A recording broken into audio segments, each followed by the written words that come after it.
Hello అండి, నేను మీ ఆంధ్ర అమ్మాయి కెనడా వంటలు. ఈరోజు వంటలతో విషయాల్లో మనం మాట్లాడబోయే మనిషి అంటే నాకు చాలా ఇష్టం. ఈయనంటే పిచ్చి, ఇలా చెప్పినా కూడా సరిపోదండి. ఎందుకంటే మనం అనుకున్న మనిషిని మనం ఎప్పుడూ పొగట్లేం. ఆల్మోస్ట్ ప్రతి వీడియోలో మెన్షన్ చేస్తాను. ఈ పాటికి మీకు అర్థమైపో ఉండాలి. ఎవరి గురించో మాట్లాడట్లేదండి, నేను మాట్లాడుతుంది మన పూరి గారి గురించి. కుసూటితనం స్వయాన మనిషిగా మళ్ళీ పుడితే మన పూరి గారులా జన్మెత్తుతారని నేను నమ్ముతున్నాను. అయినప్పుడు ఆర్జీవి గారు శిష్యుడిగా స్క్రీన్ రైటింగ్లో పనిచేస్తున్నప్పుడు డబ్బులు సరిపోక సీరియల్ స్క్రీన్ రైటింగ్ కూడా చేసేవాళ్ళు. యాక్చువల్లీ ఆ టైంలోనే ఆయనకి మన మాస్ మహారాజ్ రవితేజ గారికి పరిచయం ఏర్పడింది. బద్రీ సినిమా స్టోరీ ప్లాట్ గురించి నాకు తెలియదు, కానీ ఆ సినిమా తీసినప్పుడు వచ్చిన కష్టాల ప్లాటే ఎక్కువ.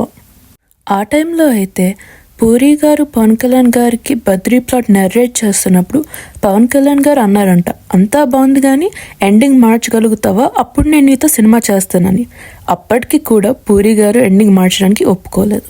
అందుకే నాకు పూరి గారు అంటే చాలా అభిమానం.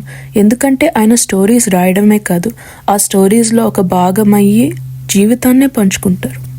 నేను డైరెక్టర్ అయితే నిన్ను హీరోగా పెట్టుకొని సినిమా తీస్తానని రవితేజ గారికి చెప్పారు కాబట్టి ఇట్లు శ్రావణ్ సుబ్రహ్మణ్యం సినిమా రవితేజ గారితో చేశారు.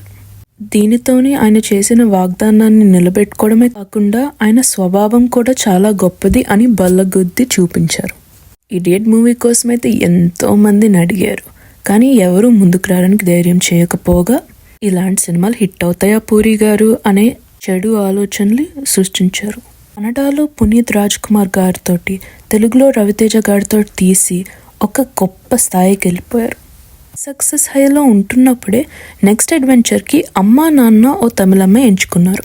ఈ సినిమా ఒక అద్భుతమైన విజయాన్ని సాధించి రవి గారికి అండ్ పూరి గారికి ఒక హ్యాట్రిక్ని ఇచ్చింది. దీని తర్వాత వచ్చిన శివమణి పెద్ద హిట్ అయినా ఆంధ్ర వల్ల ఫ్లాప్ అవ్వడం వల్ల పూరి గారి గ్రాఫ్ కాస్త తగ్గింది. ఆంధ్ర వాళ్ళ ఫ్లాప్ని కరెక్ట్ చేసుకోవడానికి వాళ్ళ తమ్ముడిని పెట్టి 143 సినిమా తీశారు. ఏం చేద్దాం అనే టైంలోని పోక్రి సినిమాతో ఒక వెలుగు వచ్చింది.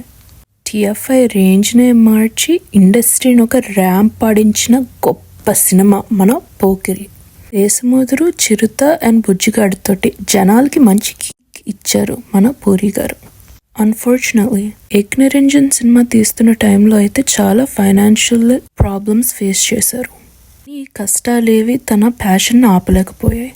ఆయన ఆత్మవిశ్వాసంతో ముందుకు దూసుకెళ్లారు. గెలుపుతో ఉన్నత స్థాయికి చేరుకోవాలి అని మనస్ఫూర్తిగా కోరుకున్నారు. ఆయనలో ఉన్న ఆవేశాన్ని డిసిప్లిన్గా మార్చుకొని అమితాబ్ బచ్చన్ గారికి సినిమా చెప్పి దాన్ని తీసి బాలీవుడ్లో కూడా పెద్ద పేరుని సాధించుకున్నారు.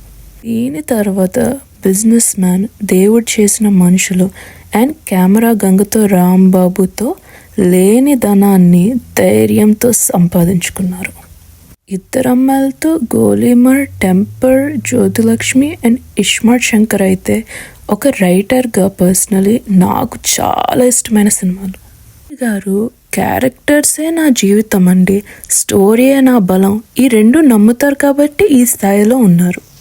ఒక అబ్బాయిగా ఉండడం తేలికే, కానీ ఒక మొగోడుగా ఒక ప్రత్యేకమైన విషయంలో ఎదగడం చాలా గొప్ప అని కళ్ళకు గట్టినట్టుగా చూపిస్తారు పూరి గారు ప్రతి సినిమాలో అండ్ ఆయన చూస్ చేసుకునే డెసిషన్స్లో.